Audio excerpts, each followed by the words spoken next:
Hello everyone, welcome back to Weighing In, the League of Legends Esports talk show. I'm your host Josh and I'm with my constant co-host Ollie for episode 1 of season 2. Yes, 2021 has rolled around and we've decided to call this the second season, as this is a brand new season that we're covering in the LCS, LEC and LCK. How are you doing on this cold, dark January evening, Ollie? I'm doing okay. It's like you said, it's quite cold and rainy outside, but you know, at least we're inside and we can turn the heating on, so we're doing all right, I think. Yes, definitely. We could be doing a lot worse, I think. And the League of Legends scene could be doing a lot worse as well. Because, my oh my, I don't think I've ever quite been excited for a season than I have with this. We have so many changes, whether that be format changes in the LCS, roster changes in the LEC and the LCK, or just, you know, a general air of excitement for this year's games. Yeah, exactly. And you know, there's been loads of changes during the off season that we're going to talk about. Mostly to do with, I mean, all the rosters we've pretty much gone over, but you know, there's been changes to format, like you mentioned. So yeah, like I said, I'm really excited for this season. It's going to be definitely, I think, one of the best ones to watch with all the off-season hype, etc., all the roster changes. It's looking really good. 100%. This is going to be the hardest season to predict, in my opinion, but we will be doing our predictions today, along with firstly talking about those LTS rebranding and format changes, and I'll be getting your opinion on the new LTS logo. We'll be talking about our LEC predictions and how we think that split is going to shape up, and we'll be talking about the first games already played just this morning in the LCK and how we think the rest of the first week in the LCK is going to go. So let's dive straight in and talk about the LCS. And I just want to open it up, Ollie. First question, the new LCS logo, the purple one, what do you think? I really don't like it at all. I think it was fine how it was, like the old LCS logo, I really liked it. Now it just looks kind of squished. It sucks. I don't like it at all. It reminds me of the Squarespace logo, and it's all I can see. You know what I mean? Yeah. It just looks like it's like they made it in the wrong ratio. Yeah. It looks so weird. I get the idea behind it, that it's kind of supposed to be a flame and it's, you know, all of those kind of things, but it looks far too squished for me. It looks like the Squarespace logo, it looks like Travis Gafford's logo, it looks like so many other things, and it's a little bit of an overused style in my opinion. Yeah, I mean, I love like the LEC's got the great like the crown kind of logo with the blue background. I love that, but then I don't know, LCS just seems to be always just like 2 steps behind the LEC, pretty much, in terms of everything. Unfortunately so, but hopefully with the number of changes that aren't just the logo and branding, I think it could be a really exciting year for the LCS. And I know I'm going to make fun of the logo all year, but I think what the logo represents is very interesting, because hopefully what this means is that we'll see a genuine change to the way that the content and the production is done. Hopefully we'll see a better quality of production and more content with this new rebranding. Yes, I agree. I think hopefully it will bring about some kind of change, because people have been screaming for change for such a long time, especially within like the LCS. So, like you said, hopefully this will bring about kind of like a new wave, I suppose, of how the LCS is dealt with and how it's treated, etc. Yeah, hopefully it will be. And haven't just had some branding changes. We've actually had some pretty significant changes to the actual way the league is going to work this year. And the first part of that is the LCS lock-in tournament. Now this is a tournament that's going to take place over roughly 2 weeks, and it is essentially the top 2 teams from last year, that being TSM and FlyQuest, get to draft teams into each other's groups. So pick the hardest person and put it into the opponent's group.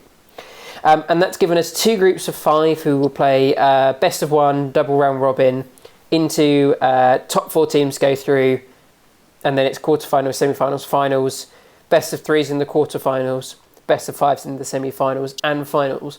What do you think about this idea of having a proper, self-enclosed tournament that doesn't affect the rest of the split to start off the year?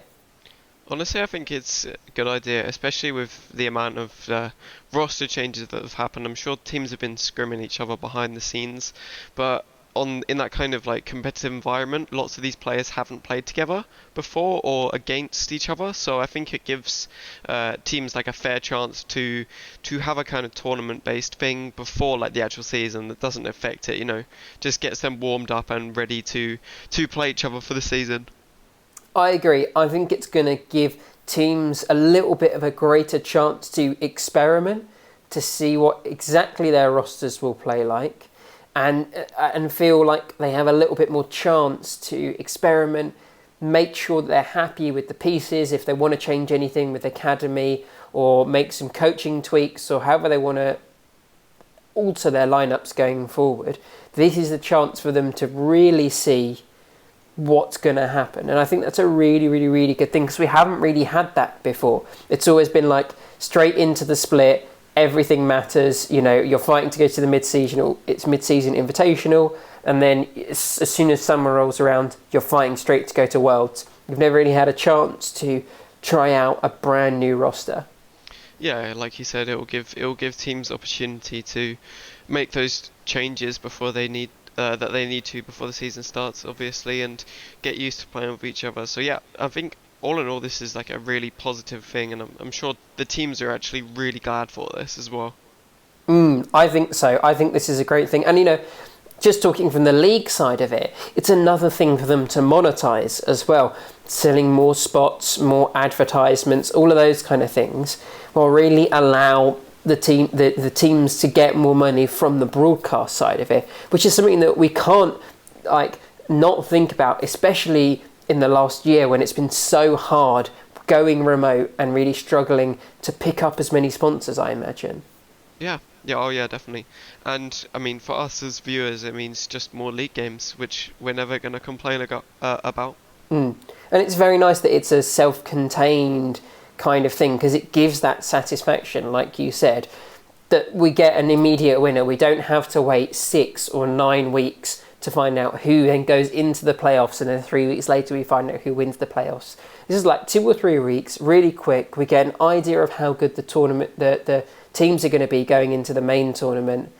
All of those kind of things, it will give the casters and the commentators and people like us who make podcasts a great opportunity to get an understanding of what the storylines are going to be for the next year. Yeah, and I can't wait for it to start, honestly, and it's starting sooner than, literally in like 3 days' time, 2 days' time.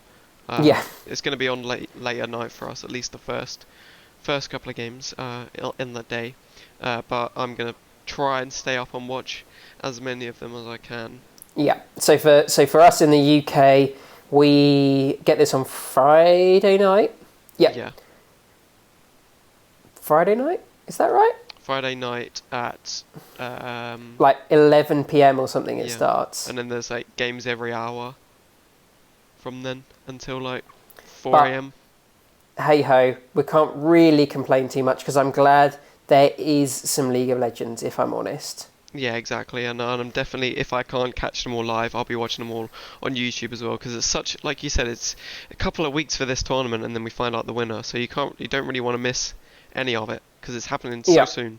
Yep, I mean, when you think about it, the finals is set for the 31st of January, so it really is 2 weeks from these, 15 days from the start, and they're packing in a double round robin, best of 1 group stage, and some best of 3s, and some best of 5s.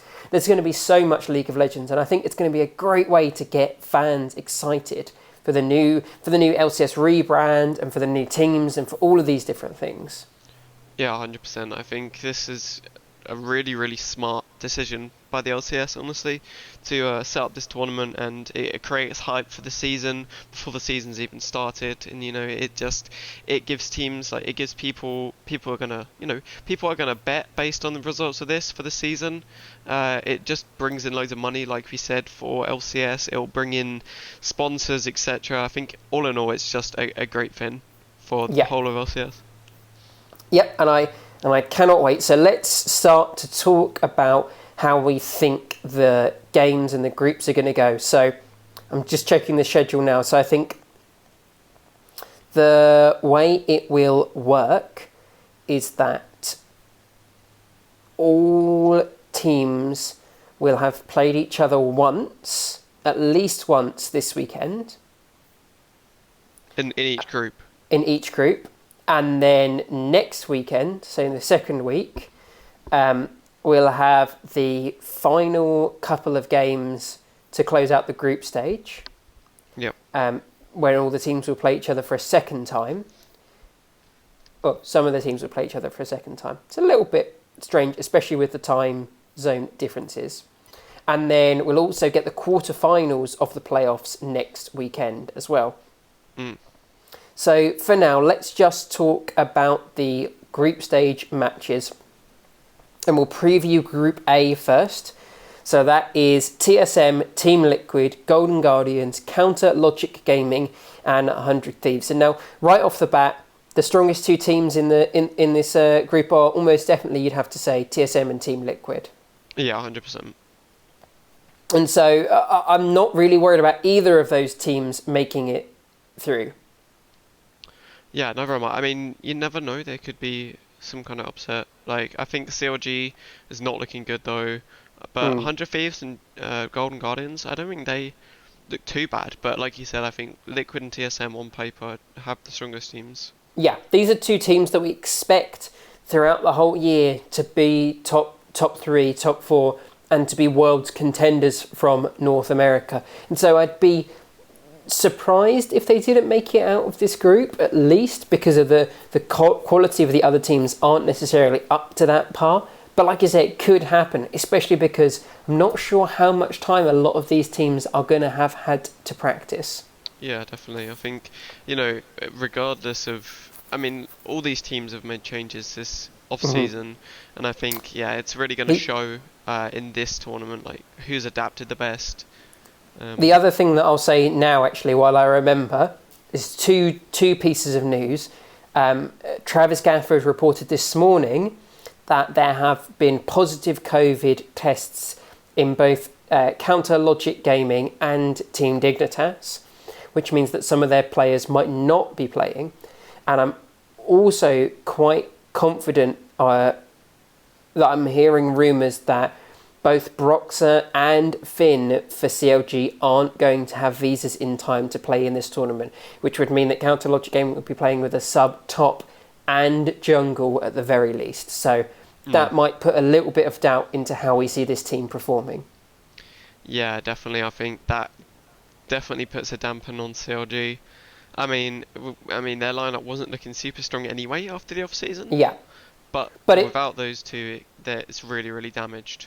And we might have expected them to do better than a team like Golden Guardians, who are fielding 5 quite unknown rookies. But without their full lineup, and even maybe without the full practice time they would have, with some of the members being unwell, I think we are, at least in my opinion, going to have to predict CLG to come last place in this group and not make it through to the quarterfinals. Simply because of a set of unfortunate circumstances, really. Yeah, I agree. I think there's not really any way they're going to beat any of these other teams, really, unless, like, the only team I could see them beating is Golden Guardians, like you said. But I feel like they'll have had time to practice together, even though they're all rookies. It doesn't really matter too much because CLG is kind of just in tatters at the moment, especially just for this tournament. They won't have their full lineup, and they won't have played with those subs as often. And I have a lot of faith in the Golden Guardians coaching staff as well. They've got Inero as the head coach, and they've still got Raz even though he's taking up some jobs in the LCS cast as well, he's still going to be part of their coaching team. And they've got a number of other coaches who I have a lot of respect for. So I do have to say, I've got a decent amount of belief in the coaching staff for Golden Guardians, whereas I haven't really heard of a lot of the coaching staff from CLG. So especially if they're playing with their substitutes, who I think will be Thien and Wiggly. Wiggly we saw last year, who really didn't perform very well, and Thien is a Australian player who I'm not familiar with. That's if Finn and Broxer don't make it across in time. I have more faith that Golden Guardians, at least initially, will be in a better position coming right out the gates, even though they're both brand new teams.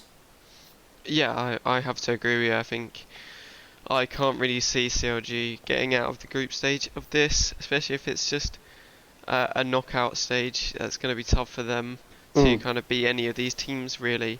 Especially, I don't see them picking up games against 100 Thieves, Liquid, or TSM. Yeah, definitely. Those three teams look really, I think, will look really, really strong. Especially, I know this is going to sound insane, it wouldn't surprise me if 100 Thieves were able to win Group A. And I'll tell you why, because I know that sounds insane, but one thing that I commented on earlier was we don't know how much prep time and how much practice, how many scrims these teams will have played. So they might not have great synergy. And we look at TSM, especially being quite a new team with all of their pieces. Yes, Team Liquid has some pieces that they're slightly more familiar with in Jensen Tactical and Corday J, whereas TSM only has one member from last year. But Golden Guardians has 4 members, not Golden Guardians, sorry. 100 Thieves has 4 members from Golden Guardians last year, and then someday in the top lane, who you think of as just a plug and play. So if any team is going to perform really well on less practice in 2021, it's probably this 100 Thieves teams. And that's why I'd say it wouldn't surprise me if they come out the gates really strong. Yeah, neither. It really wouldn't surprise me either. And honestly, like you said, TSM almost a completely new lineup. I think they might have some teething issues towards the beginning of this tournament. Yeah. It wouldn't surprise me. Yeah, but like you said, 100 Thieves are like someday best top laner in LCS, in my opinion, and fitting him into pretty much any team that already has coordination. I feel like he can fit in anywhere. I think Liquid have also got, like you said, they've got 3 players from last year still. So I feel like they've pretty much just made upgrades as well in Santorin and Alfari. I feel like they're going to be really strong as well. So I feel like, honestly, they might be in my top 2 predictions, Liquid and 100 Thieves. Could you separate them? Which one do you think is going to be most likely to come out first? Yeah. Obviously, this is so hard because I'm asking you without having seen any of these teams play in their current lineups. I think Liquid are gonna come first. Honestly, I think they are such a solid team. Like Jensen, Tactical, Core JJ all performed really well last year. Alfari and Santorin both did as well. Alfari, one of the best top laners. Santorin, probably the best jungler in LCS, I would say, from last year. Yeah, I think so. So I'd have to go with Liquid winning this group, and then 100 Thieves second. And then TSM, presumably TSM third, yeah. Golden Guardians fourth, and Counterwatch Gaming, unfortunately, being knocked out in the group stage. Well, I've got very similar. I just... those top 3 teams are so hard to differentiate, and I'm a big TSM fan, so I really want this new flashy TSM lineup to come out of the gate doing real. But I do agree, I think there are going to be some teething issues, and so I think I will give it Team Liquid, 100 Thieves, TSM, Golden Guardians, Counter Logic Gaming. Yeah, and honestly, it could, like you said, it could go anywhere between the top 3. But I think those are pretty solid predictions just from thinking about the amount of time that they've had to play together, the who's on the teams, etc. And like this doesn't really mean that if Liquid win this group, they're going to go on and win the split. That's not what it means at all. I still expect both Team Liquid and TSM to be representing North America at Worlds for 2021. I just think that, especially TSM, more so than any of the teams we talked about so far, needs some time to work things out, and that's been a historic thing that's plagued TSM, is that they start off slow. But how many times have we seen a TSM that looks like absolute terrible at the start of the season look pretty great and normally win the split by the end of the year? We saw it last summer. Yeah, you're right. But then again, that at that time and all of those times there was the Bjergsen factor always. Yeah. So but it'll be different. It'll be different, I think, but hopefully for good. But they've got some genuinely great players on this team, and the two biggest question marks for TSM this year, I think, are going to be Huni and Lost.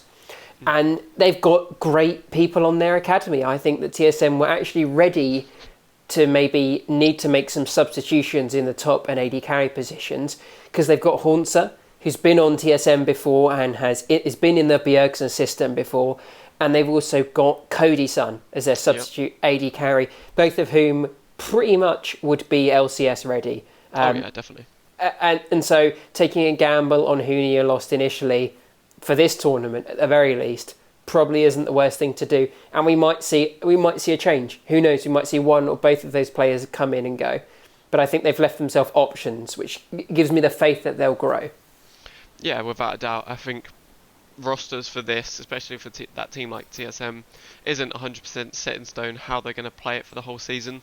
Like you said, there's Cody Sun and Haunter, who are both, like you said, LCS ready players in my opinion. I think Cody Sun's a great ADC, Haunter's a great top laner, so there's no reason that they couldn't just switch them out if things go badly, or if one players feel like, okay, I'm not really playing my best right now, someone else play. They've got options, and I really like that.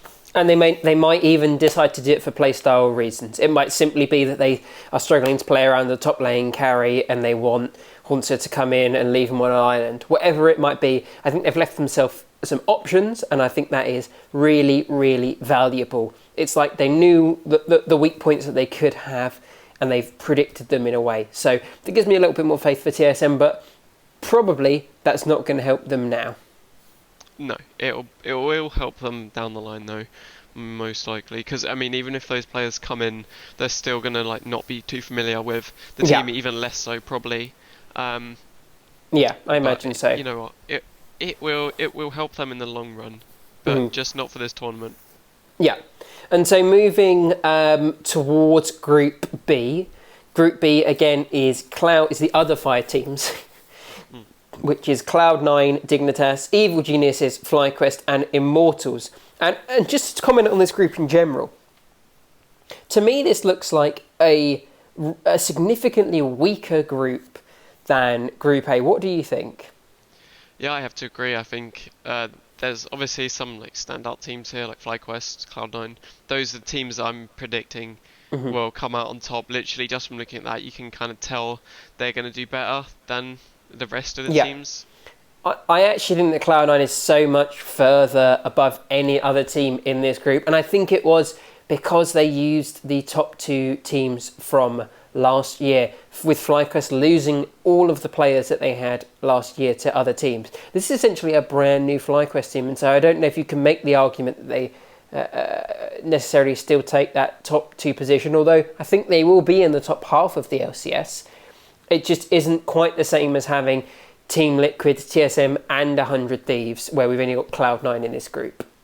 Yeah, very true. I think, you never know. I think this FlyQuest lineup looks really strong. It just is a matter of whether they've had enough time. Again, it comes back to that same kind of thing. If they've got that chemistry, if they can gel, then I feel like they'll probably not get off to the best start, like we said about other completely new teams. But I think I've got hope for this team later on. Probably not for this tournament, but right now. But later on, I feel like they're gonna do well. I agree. I think that both this FlyQuest team and, like we were talking about 100 Thieves earlier, I think that FlyQuest can genuinely be challenging by the end of the year to go to Worlds. I just don't know how much time they've had, especially having a couple of international imports, to really gel together. Whereas you look at a team like Evil Geniuses, admittedly didn't do great last year and they've had some real disappointments. But this is a more of a lineup that we are familiar with. You know, they've kept Jizuke, and they've still got Svenskeren. So there's a little bit of that mid-jungle synergy that we've already seen. Impact isn't really a big change in the top lane. And I think it's only a bot lane upgrade. So could we see Evil Geniuses maybe overperform for what we expect of them? I don't know. Maybe they've got like you said, they've got a solid lineup. Like I think Ignar's a great support. Yeah, like you said, they've got that mid and jungle duo. Impact in the top lane, who's a pretty good player. I feel like maybe there's definitely a possibility.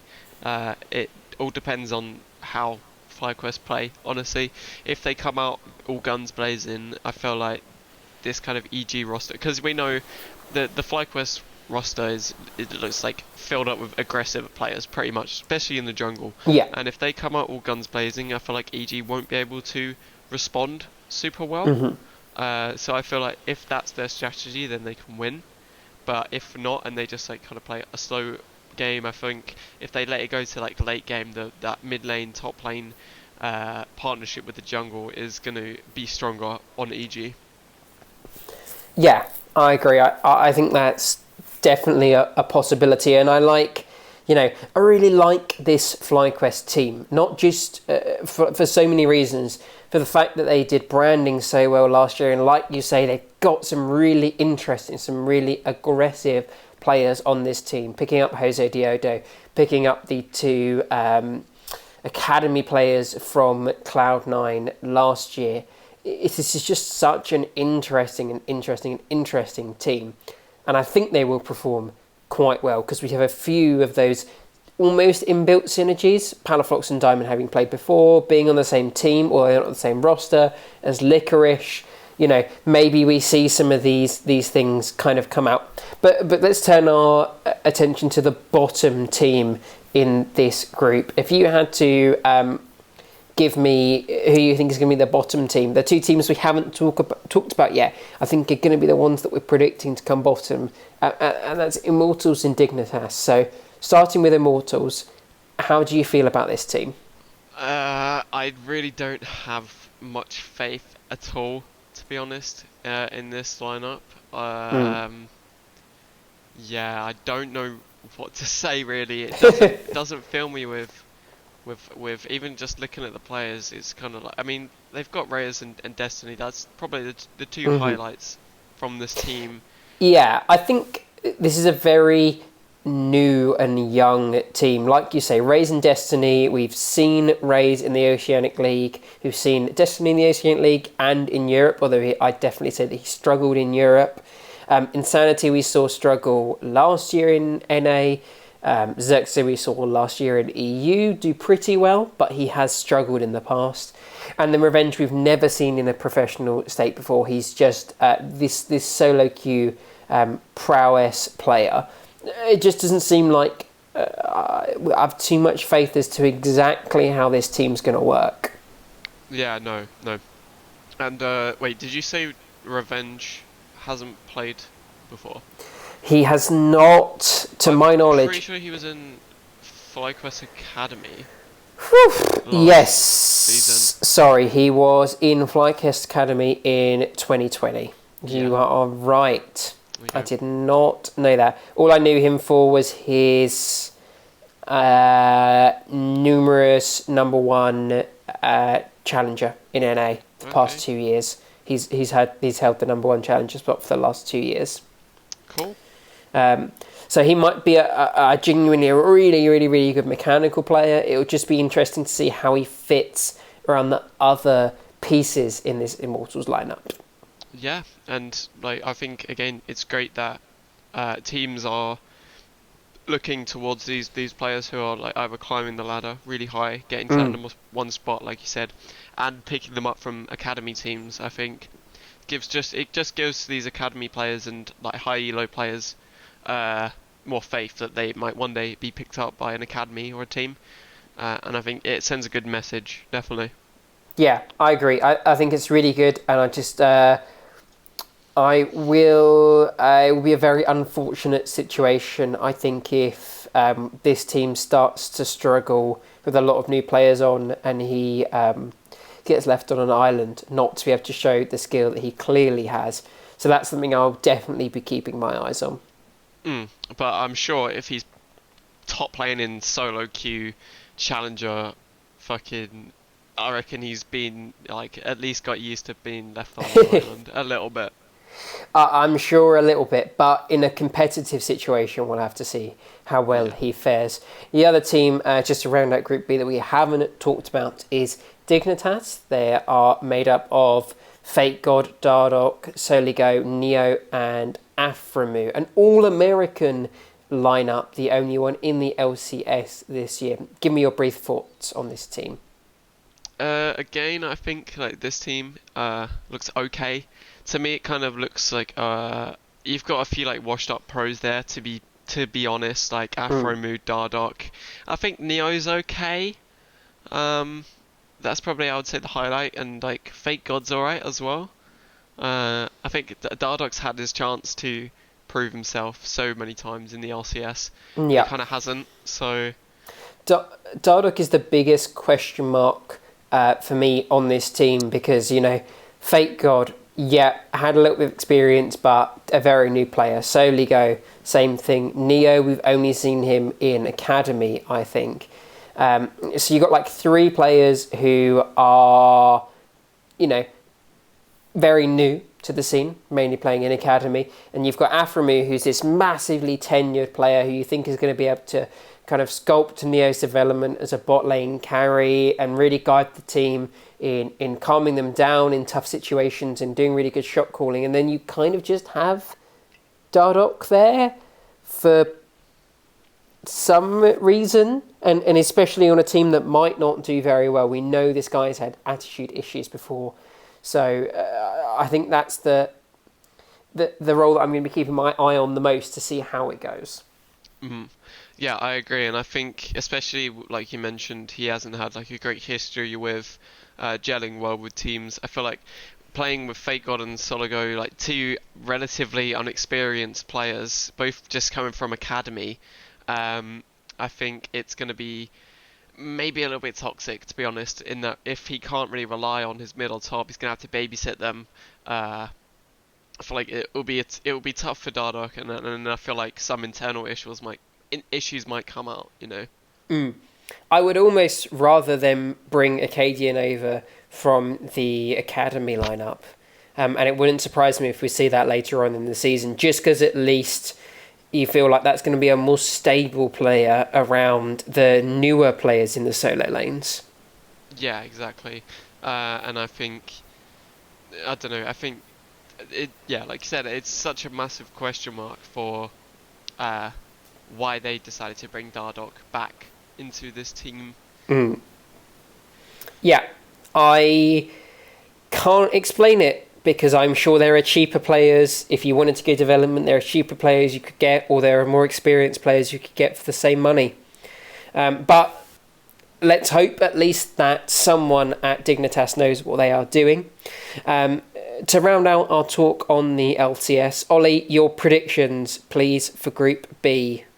For Group B, okay, first place I would say Cloud9, second FlyQuest, um, third EG, fourth Dig, fifth Immortals. That's my prediction. Yep, you took the words right out of my mouth. I think this is a little bit of an easier group to predict, actually. I think there is basically no way that Cloud9 doesn't win this. I'm pretty sure Immortals will come last, and I'm pretty sure Dignitas will come fourth, but barely. And in EG FlyQuest is quite close, but I have more faith in the FlyQuest lineup just to be able to eke out some more games. And so, yeah, I agree with you entirely on that one.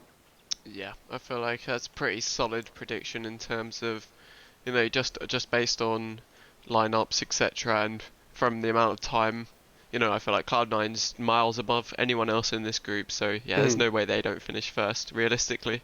Yep. And that's it for the LCS portion of the show.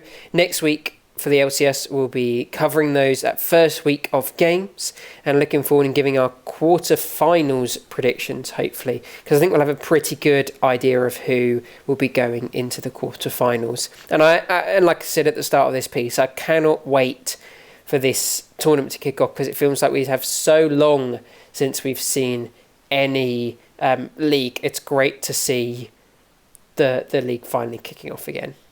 Yeah, and everything's starting again as well soon. Yep. So we're going to have tons of games from Korea, Europe, North America, China, everywhere's playing. Far too many games for one man to watch all by himself. But that is the end of the first half of the show. And now on to the LEC. Now, the LEC hasn't had as many changes. We're still going to be having the normal 9-week spring split, a double round robin, and it actually doesn't start until January the 22nd, which is 1.5 weeks as we record things on the 13th. But I think we'll still give a brief preview of what we expect out of some of the teams, and then we'll dive more into the first week's matchups next week. So who do you think is going to be challenging for the top 3 positions when we look at the end of the spring split in the LEC, Ollie? For me, there's no doubt in my mind that G2 will be first, and then Fnatic will be second. That's my 100% my top 2 prediction. For third place, I think it's like kind of up for grabs. There's lots of good teams this year. After the off-season changes, etc. I think there's honestly tons of contenders. We could see teams like Schalke coming third. Can see teams like I don't know really. I think Rogue look quite good as well. I'm going to be honest. If we take what was a pretty good team last year and we keep Inspired, Larson, Hansammer, we make maybe a side grade in support, but we bring in Odo Omni instead of Finn, which is a definite upgrade. This team came first in the summer split. Let's not forget that. It's genuinely a really good team. And so we could be underrating them massively. Yeah, I mean, we have no idea. They look pretty solid, to be honest. Like Odo Omni, like you said, their new top laner instead of Finn. I think that's just a complete direct upgrade, to be honest. And then Inspired had a great season, as did Larson, as did Hansammer. And then their new support, Trimby. I'm going to be honest, I don't know too much about him. But he seems solid. He's played in EU Masters before, he's played in the ERLs and stuff. And he won EU Masters summer last year with Rogue AGO, so he's been within the Rogue system before already. So I think that kind of speaks to them bringing him up through some of their ARL teams.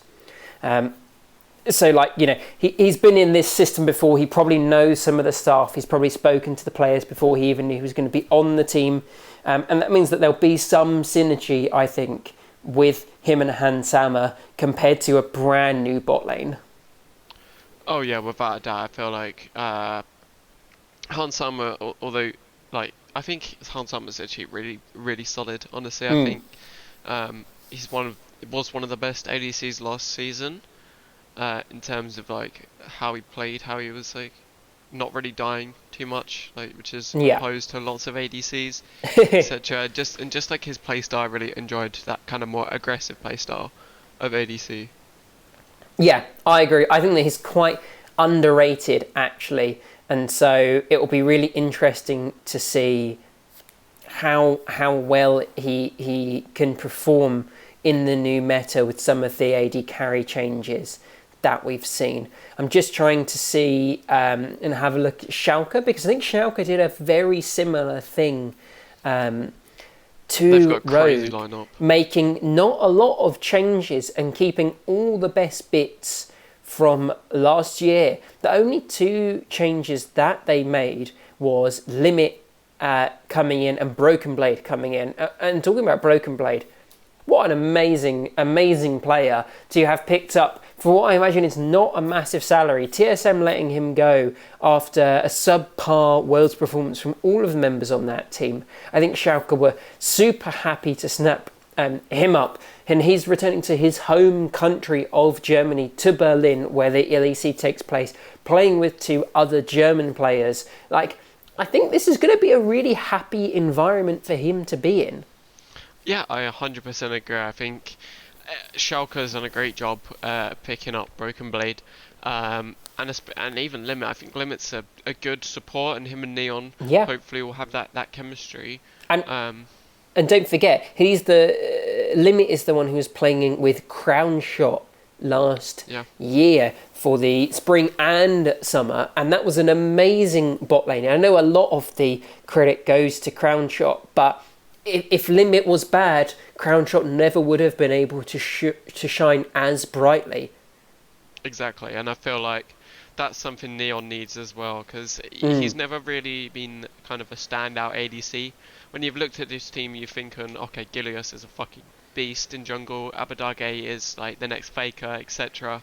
Yeah, and the kind of like the Neon doesn't really get the limelight much of the time. It's because his teammates are so good. And I think that's okay, and if not even better now, because Broken Blade, we've seen, can play a massive top lane carry pool, and we've seen him absolutely take over games for a team like TSM. And so if you think solo lane threat with a great tactical jungler who's always in the right place, and a bot lane that's not going to die, they're not going to give up kills, and they're always going to be there stable for the late game, that sounds like a pretty good team to me. Yeah, without a doubt. I think it's sick. I think they're going to do a great job. I mean, last season they obviously got off to a rocky start, and I'm wondering if we might see that again. I'm going to be honest, I don't think they will, simply because I don't think it can be underestimated how much of an impact having Forgiven on that team at the start of last year was, and how much of a problem that he could have been for that team. I think that this group of players, having gone through the main three of them, Gilius, Abadage and Neon, having gone through such an almost miracle run in summer, I think that it's going to be a pretty good situation for this team. I'm not too stressed. I don't think we're going to see another situation where someone benches themselves after 3 weeks of the spring split. Yeah, neither. I think this team... Yeah, like you said, it looks solid. I don't think, we're going to have a situation like that, because every single player on this list, on this roster, has proved themselves last season, and, I think even more than last season in some cases. These players have been around for a while. It's not just they've came in recently, like Abadage has been on Schalke for over 2 years now, and has just been like working his way up to one of the best mid laners. I think he's finally peaking right now, and hopefully this season he'll just continue. Yeah, I hope so as well. I really do. And this isn't talking about TSM players that have come back to the LEC. Broken Blade isn't the only one, which is the craziest thing. We also have Treats, the academy and main roster support from TSM in 2020, coming over to SK Gaming, and he'll be laning alongside Jezu, the French player from the ERLs again, with Blue, Tinix and Genax. Genax, the ex-mid laner for SK, who was then moved into the top lane. What do you think about this lineup? I feel like they've tried to make a big change with changing out 4 of their players, which is quite big. Only Genax obviously remaining. It's quite a huge change, and I feel like again towards the beginning of their season there's going to be some teething issues, but honestly I feel like if they can get into a stride, we know Treats is a great support, like you mentioned, so I feel like if they can kind of hit a stride, if they can gel well together, then I think they can do alright. I'm not expecting them to do anything crazy like top 4.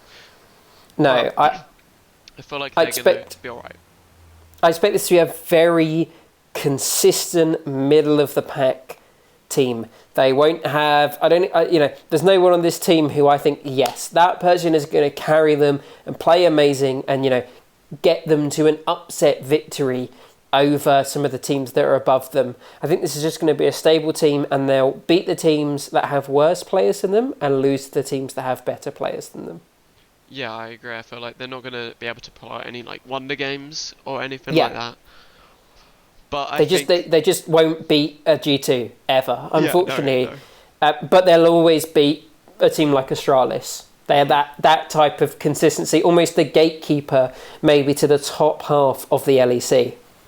Yeah, true. Like you said, they're never going to pull off like a crazy wonder run and go for that top 3 spot, but they'll definitely be a fairly solid team. Yeah, I wouldn't expect, it wouldn't surprise me if this team ends up around that 6th or 7th place with some newer rosters below them and some really star-studded lineups above them, because we already talked about 4 teams who we think could possibly be challenging for a world spot in GT Fnatic, Schalke and Rogue. So let's turn our attention to some of the teams that maybe have a little bit of new lineups, and I guess the newest lineup of them all has to be this Astralis lineup. Give me your two lines on Astralis. Oh God. I think it's a bit rough. I feel like they've tried to make their best out of a bad situation, but they've done a bad job. That is a damning two-line synopsis, but I don't think that you're too far off, if I'm honest. We'll have to see how this team performs. They've kept Nukeduck in the mid lane, who I've never had too much faith in, and then we've got 4 players mainly from the ERLs, and I just think that it's going to be really tough for this team going into the first weeks. Yeah, I mean, I think none of these players really stand out or have ever stood out. Even in, like you said, okay, I mean, like White Knight, for example, he's never someone that's in like the headlights for being he's this amazing academy player, or anyone really on this lineup. They're not like particularly promising players. Like maybe they see potential in them, but like you said, Nukeduck staying in the mid lane, never had too much faith in him either. I thought he's always been like just kind of it never really again someone who's been a standout mid laner in the LEC, Yeah, I think the jury is out for the Astralis team. I'd love it if they could prove that they had done some genuinely excellent scouting, picked up some new rookies that were going to perform really well that no one had ever heard of, almost the Mad Lion stories from last year. I don't see it. And if they can prove me wrong, then I would love that. But right now, I just don't see it happening. Yeah, neither do I. I have to agree with you. I would love it to happen, but I just don't think it will. I don't see it happening. And talking about a Mad Lions story, the Mad Lions have done a very similar thing to both Schalke and Rogue. And I know I keep coming back to those 2 teams, but the number of teams in the LEC that have kept 3 to 4 members, made one change that is almost, or in all cases this year, an improvement is really, really high. And I think the Mad Lions have done the same thing, keeping Humanoid, Kazi and Kaiser, 3 of the best performing players from the team that went to Worlds last year, and changing out the top and jungle for Armut and Elioya could genuinely be a really big upgrade for this team. Yeah, I agree. I think Armut's really solid top laner. We saw him in Worlds. Yeah, I mean on Supermassive, having a pretty good showing. Unfortunately, losing to Unicorns of Love in the end, but there's nothing wrong with that type of performance. No, And I would argue that he was the standout player from that team as well. Yeah, easily the best player on Supermassive. He won them a number of games at the play-in stage of Worlds last year. Yes, and El Yoyo is someone we've seen before as well. Yeah, we've seen him in the Spanish ERL on the not the best team, not the best Spanish team. But the thing that you have to remember is that even though he didn't perform especially well, his team didn't perform especially well. Sorry, in the ERLs last year and at EU Masters, he did win the Rookie of the Year award in 2020. For the Spanish ERL League, which is a well-known, one of the strongest ERLs. So I think that speaks to how much potential this player could have. Definitely. I think we've seen loads of players before come out of these kind of the Spanish league, like you mentioned, and like you said, he won that the best rookie award. So yeah, I think he's definitely a promising player, and I think Mad Lions felt like they needed a change, I guess, and they brought in this new kind of rookie to train him up. And I also think the Mad Lions have a really good coaching staff as well. So I have faith in what they're going to do with these players. Yeah, I agree. I think that the Mad Lions could do really well. I've so much faith in Mac, having seen how well he performed as a coach last year, taking a rookie team all the way to Worlds with so many interesting level ones, interesting comps. I just have a lot of faith in the coaching lineup at Mad Lions.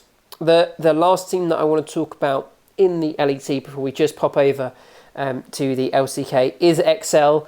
XL for no other reason than they have the only British player in the whole of the LEC. For the first time, Dan is making the jump up from Fnatic Rising to XL, the British organisation. He's British. How much hope does he have of finding success in the LEC?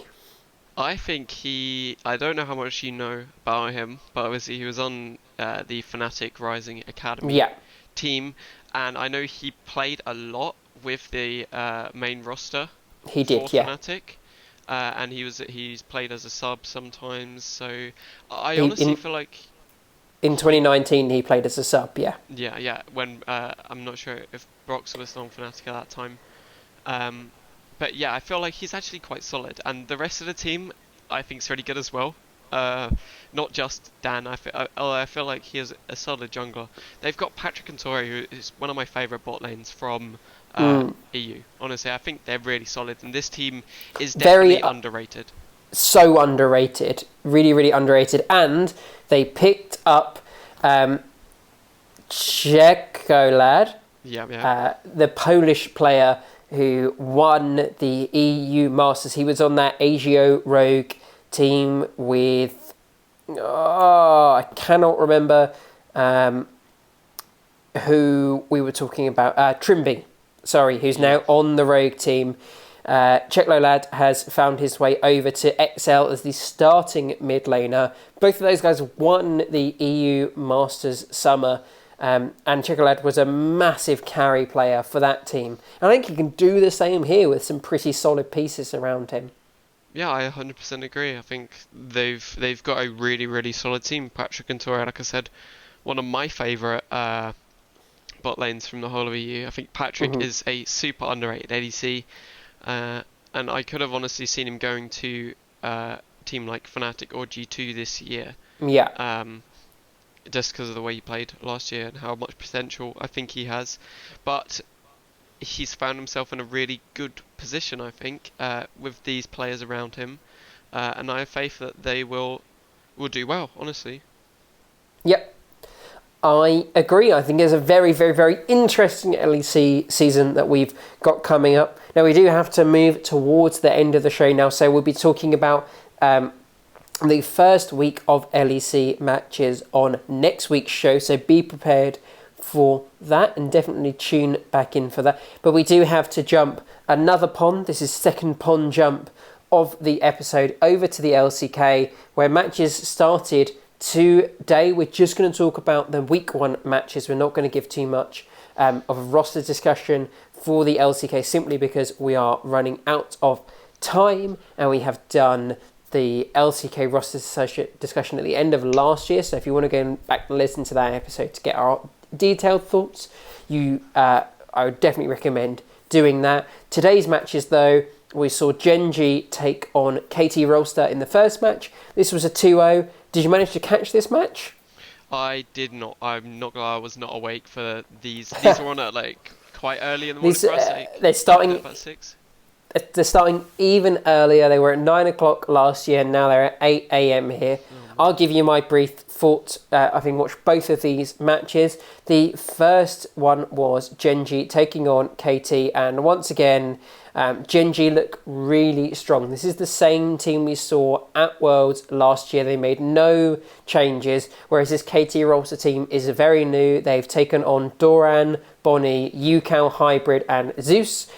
Doran from T1, and Bonnie from a team that I don't know where he's come from. Whereas Yukao and Hybrid they kept, and Zeus I think is from one of the Korean Academy teams. So this is a very new team going up against a world caliber experienced lineup who have all played together, and I'm sure you imagine how that played out. It was very one-sided, but we did get to see some interesting champions and interesting team comps from the sides. We saw BDG playing the Yone to massive success, I would say. Really, although he wasn't picking up most of the kills, he was able to pick on a lot of the players and really capitalise and allow his teammates to carry. And we saw Rascal absolutely take off on the Camille, which you've seen him done so many times before. So it's great to see that team coming back with the same lineup and immediately, right out the gate, smashing it once again. Yeah, just from looking at the stats, I'm just looking at them now. It looks like Rascal played out of his mind, as well as BDD and Rule. It looks like everyone just had like solid games. Oh my god, it was actually disgustingly one-sided, that top lane matchup. Doran didn't stand a chance, and Doran wasn't playing especially well in my opinion, but Rascal was playing out of his mind. The number of times he was able to make picks, make catches, do unusual routes using the hook from Camille, just great. It's clear that this guy has come back into this season, having gone out in the quarterfinals, ready to improve and to play better than he did last year. Yeah, and I think it's unfortunate for Doran, because he is someone who I know we both think he's like a really, really solid top laner, honestly. Yeah, I think he can be, but I just don't have a lot of faith in the KT team, and maybe even in the KT brand, with the number of years that they've really struggled to find genuine success. Yeah, I agree. If it's a bit unfortunate that this season probably. I mean, there's so much talent in the LCK right now. It's crazy that they're just that region is just miles above any other region right now, in my opinion, in terms of the talent that they've got. Yeah, I think so. And talking about talent, that brings us on to the second game that was happening today. T1 playing, and a lot of T1 fans were probably expecting to see some Faker today, but we didn't see Faker in any of the 3 games that they played today. They took the series 2-1 over Home Wildlife Esports, and you might be thinking, that's quite strange, because HLE haven't necessarily been the strongest team so far, but they made some massive moves in the off-season, picking up Chovy and Deft from DRX and pairing them alongside some more young talents with Morgan and Arthur in the top jungle and Vista in the bot lane. This is a really interesting lineup. We didn't see Faker come in at all for the side of T1, or for that matter, Teddy. We had Closer and Gumiyashi play all 3 matches. Now, I don't know the exact details as to why we didn't see those 2 star players for the side of T1, but they were able to close out the series 2-1. Maybe they're just not ready. I don't know. But it's good to see the team get a win regardless. Yeah, and I think that sub of not having Teddy here, what's his name? Gumayusi, I think. Yeah. He played really well, actually. Had a really good series, played well in all three games, to be honest. Didn't really look like he was the reason for their one map loss. No. Playing. And to further that point, he looked like he had a really high level of proficiency on the Samira, one of the new champions we expect to be quite good coming into the 2021 season. And so that kind of fills me with a little bit of hope, if there are any internal problems, that the T1 have got players that are willing and ready to step up. Yeah, 100%. I think without Teddy, they can still perform, and without Faker, they can still perform. I feel like it's kind of sending a message, especially against a team which has a roster such as HLE. I think they've, like you said, got a pretty stacked roster with picking up Chovy and Deft. So it kind of sends a message that even though they may not be able to play everyone they want to, they can still win games. Yeah, I agree. I think, wherever the circumstances are, it's good to see the team picking up wins is the most important thing, in my opinion. Looking forward to the rest of the week, which matches are you most excited for? Let me have a look. Because the one that jumps out to me immediately is going to be... I was going to say Damwon, because remember DRX, this is a totally new lineup for DRX this year. The only remaining player is their jungler from last year, Pioshik, having lost a lot of their talent from that team. I would say, man, this Damwon Gaming versus T1 game on the 15th is going to be incredibly hype, because we've already seen T1 perform quite well without Faker and Teddy. So regardless of what lineup they bring, I think it will be quite good. And we got the defending world champions who have made what they think, I'm sure, is an upgrade in the top lane. This is going to be a really, really, really interesting and close game. Yeah, I mean, I feel like for me, Damwon's still the better team. I mean, they literally just won the Kesper Cup. That just happened. And they're looking really strong with their new lineup. They steamrolled teams, literally, in that absolutely tournament. And they're looking really, really strong. Again, they're looking like world's first place contenders again, honestly, they do. Already. And it's great to see how well Khan has integrated into this team, having just joined it, replacing Nuguri. That's the only thing that you could think as to a reason why this team wouldn't perform really well. And like you said, they've already shown that he is super ready to hit the ground running and absolutely smash the start of the spring season. 100%.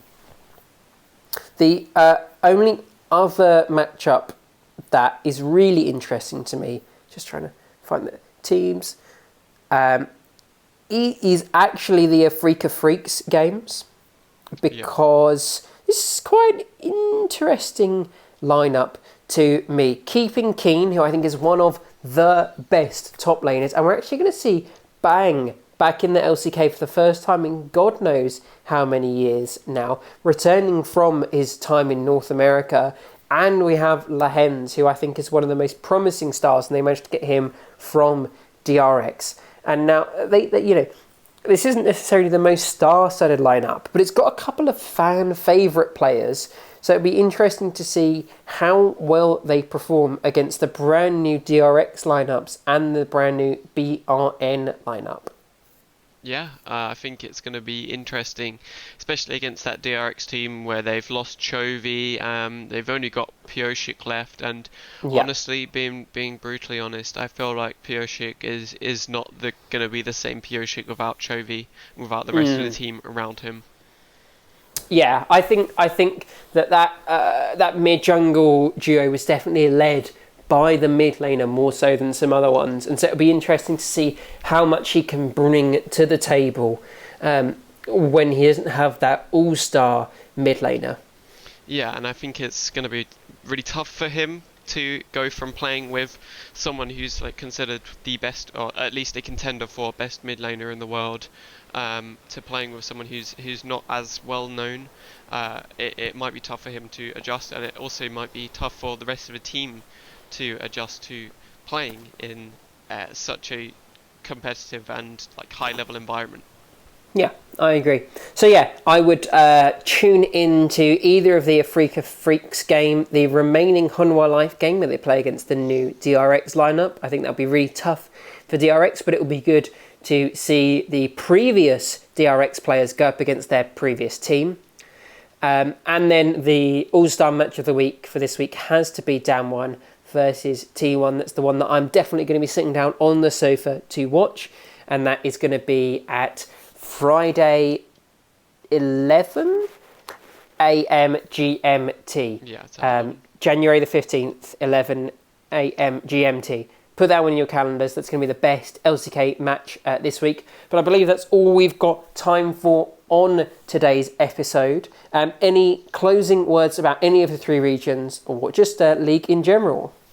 I don't think so. Honestly, I haven't played League in a long time. I'm just really excited to get back into watching it, and who knows, it could motivate me to start playing again, but honestly, probably not. The game is much more fun when I don't have to play it, but that doesn't mean that we're not going to be bringing you the most top-tier analysis from all three of the regions that we have time to cover for all of the weeks this year in 2021. So join us next week where we'll be discussing the first week of the North American Lock-In tournament, giving our previews for the results for week 1 of the LEC, and covering the first week of the LCK matches, including that all-star matchup between Damwon Gaming and T1. Thank you so much for joining us. This has been episode 1 of season 2 of Weighing In. Thanks, guys.